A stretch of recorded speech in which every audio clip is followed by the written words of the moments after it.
Hi guys, welcome back. In this video, I'm going to talk about the new and improved Alexa console, which has been recently out. There has been a enormous improvement in the Alexa console. So I'm going to talk about what are the influential changes which I felt, and we will use the new console to create a new skill, or we will try to move an old skill to the newer version and using the new Alexa SDK, which is very cool and convenient right now. And this is going to be an update to my initial video with respect to creating a skill in Alexa. I will post the link to that video also, but which can be obsolete soon. But you can learn the basics of Alexa, what is a skill, and all those theoretical stuffs still holds true. And you can use this video to uh, create the skills in the new way. Okay, and let's start. In the new console, the first and foremost change which I have seen is like you don't need to switch between the Alexa console and the AWS anymore. Once you create a new skill in the new Alexa console, your AWS and all the endpoint configurations are automatically done using if you don't even, I mean, the document says like you don't even need an AWS account, like till the free tier is reached you don't need it, like, and the free tier is like 1 million request. But anyway, I already have my own AWS account, so I haven't really tried that. Like, if you are new to it, you can try without creating an AWS account. Just try creating a new skill. It might work. I will post the link to the uh, newsletter released by the team, so that you can read more on that. So that means, like, once you create a skill in the Alexa console, that's it. It gets configured, all the endpoints, all the configurations get done automatically. So that's the first thing. Then you have an improved code editor. Like, in the Alexa console itself, you will be able to edit your source code, which earlier was in your AWS Lambda. You will need to edit, but here it's more convenient. Like, you can edit the code on the go, and you can deploy the code, and once your skill is approved, you can even change the code and promote it to live mode by activating the endpoint. That's another uh, good change which I have noticed. Then we have the new improved Alexa SDK, which is totally revamped. You don't see any those functions which we have used in the AWS Lambda. It's totally changed. It looks, but it's pretty easy to implement. I will show you when we do the hands-on. Like, I'll be converting my one of my old skill to the newest SDK. With the automatic configuration, you can use the features by yeah, Amazon S3 to upload your multimedia files, images, etc., which would be helpful to use for your Echo devices. Yeah, that's all the, I mean, these were few of the influential changes which I have felt. Yeah, that's more on the theory. Let's go and try to create something. Okay, first you log into developer.amazon.com Alexa console.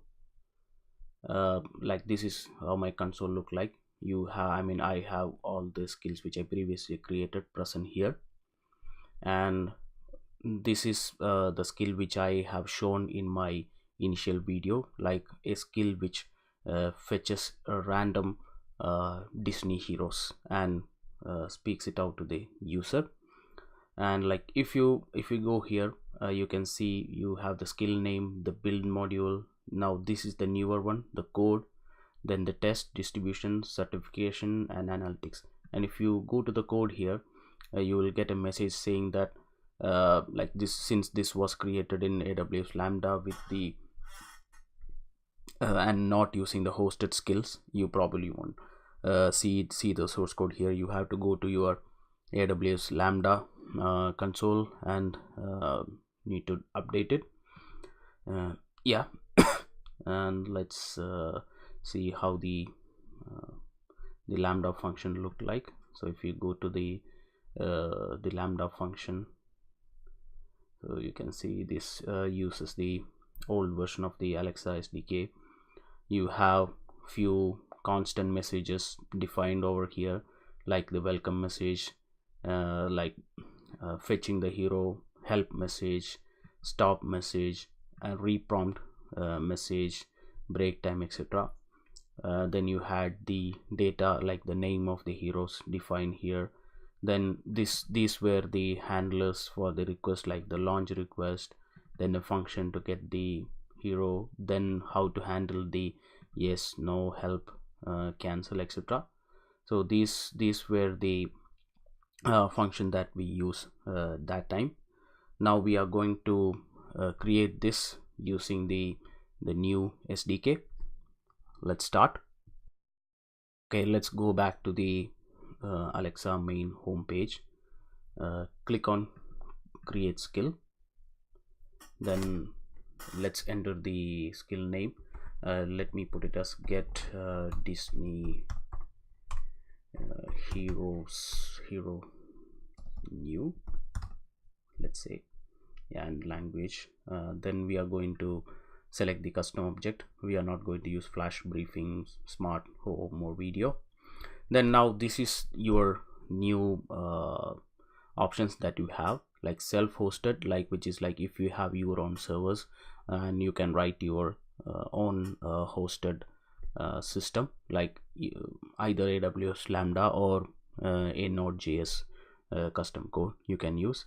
At this point of time, I'm going to select the beta. Like you can see that Alexa will host your skill in AWS up to free tier limits with access of AWS Lambda endpoint, 5 GB of media storage, 15 GB of monthly data transfer, etc. And you can read more here. Okay, so we selected the custom and we selected the Alexa hosted beta, and let's click the create skill. Okay, it will take a bit of time, so I just skip that. Now we can see that you have a skill ready. Like earlier, you needed to enter the invocation name, all this stuff by your own, but now you can see that all these things are like done automatically for you, including the build, and you have a default hello world intent and few built-in intents provided for you, like hello, how are you, say hi, those kind of default things. You may or may not use it. Yeah, and you can see the project name that we have given is now converted into the invocation name. You can change it, of course.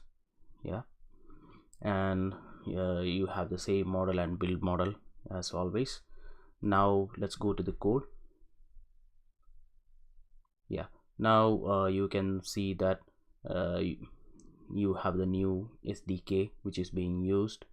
Then you have the new way of interaction. You have a request handler, and you will be first checking whether this request can be handled.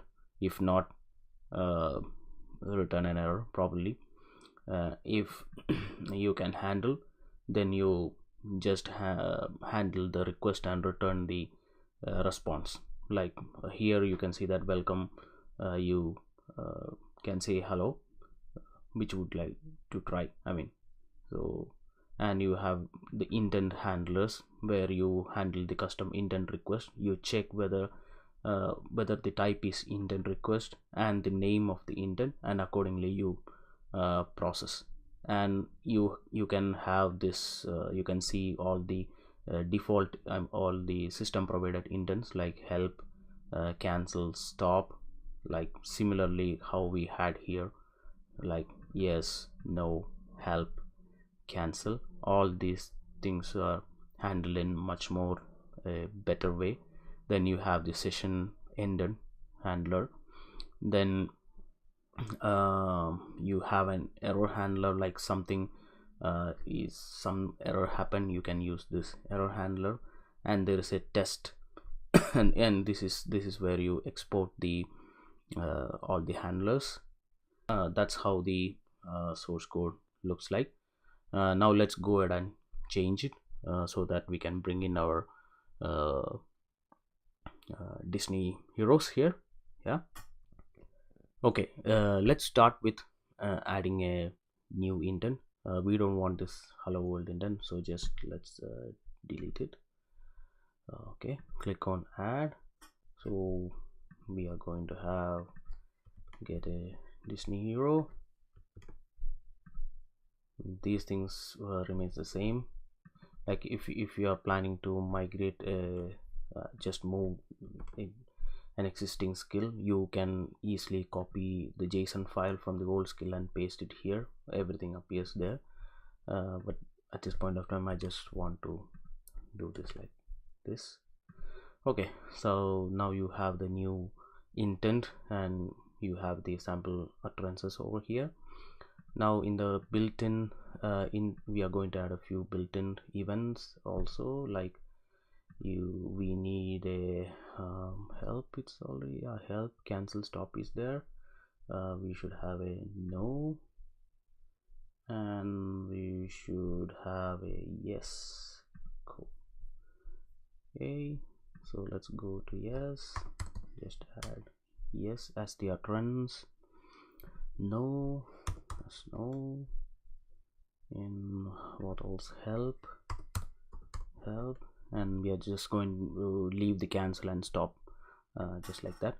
Okay, so this is how your new model looks like. Let's save it and build it. Cool, and now the model is built. Now it's time to write some code. Okay, let's go to the code editor. Okay, this is how the code looks like now, and I have already as always I have already written the code. Let's start moving stuff from there. Okay, first thing we need these constants which are the messages. Okay, like the skill name, get hero, help message, prompt, stop message, etc. Okay, we have added. Now we need the data. Okay, now we have the data also in place. Yeah, now we have the launch request. So if you see the old code, you have in the launch request we were calling this get Disney hero function, so that we loop through the array and just find a random hero and return back. And here the only difference is like we are also here also we are going to create a separate JavaScript function to do that. So I have this function over here, get a hero, which does the same thing. You loop through the data and construct the message, and you will send an object back which has a speech text and which has a reprompt. Okay, let's copy that. And yeah, usually all the functions are moved towards the end. You can read the cookbook, it has lots of examples, so they use all the custom functions towards the end. Okay, so I also just follow that. So now we have a function to get the hero. Now let's call it in the launch handler. So you have the launch request here, then this is the place where you handle. So here I'm going to get the hero here, and then the speech text is on the speak and reprompt the reprompt. That's all. So let's copy that.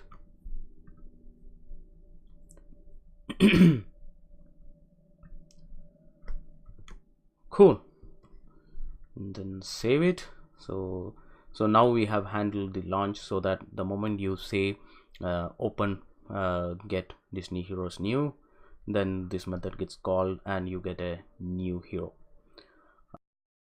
Yeah, then we have the hello world intent handler. We no longer need it, so we are just taking it out, and instead of hello world we are going to have the get hero handler, because that is our intent, and this is the intent name, and the function is the same, like we are using the same function here.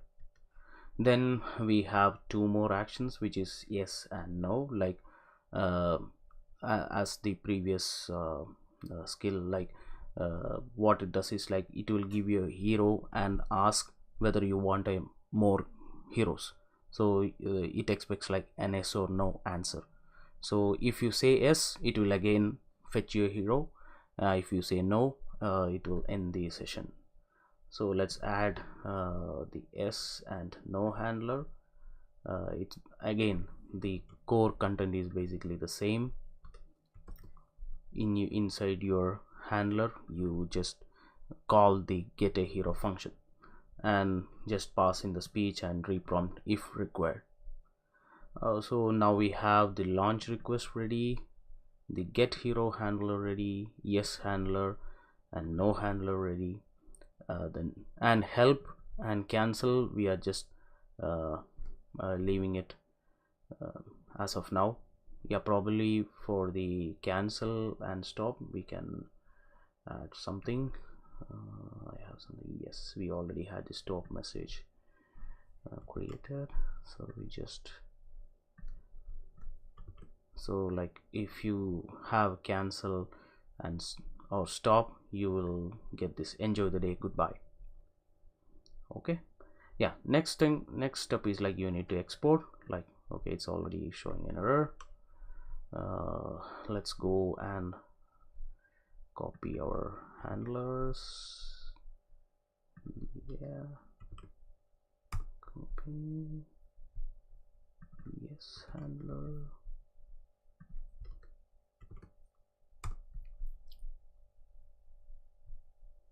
no, oops, yes,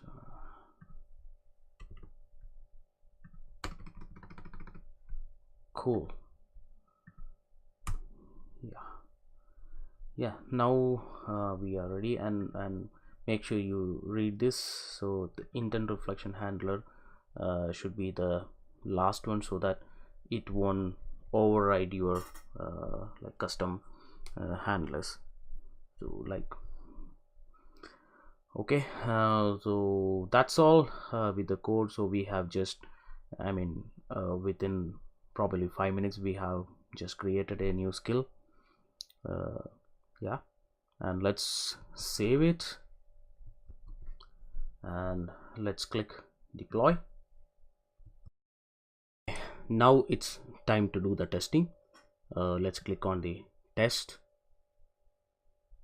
Let's allow the microphone, and yeah, you can see, like, it's in development. Initially it will be off, you have to change it to development. Yeah, now let's try to do the test. Alexa, ask get Disney Heroes New to fetch me a hero.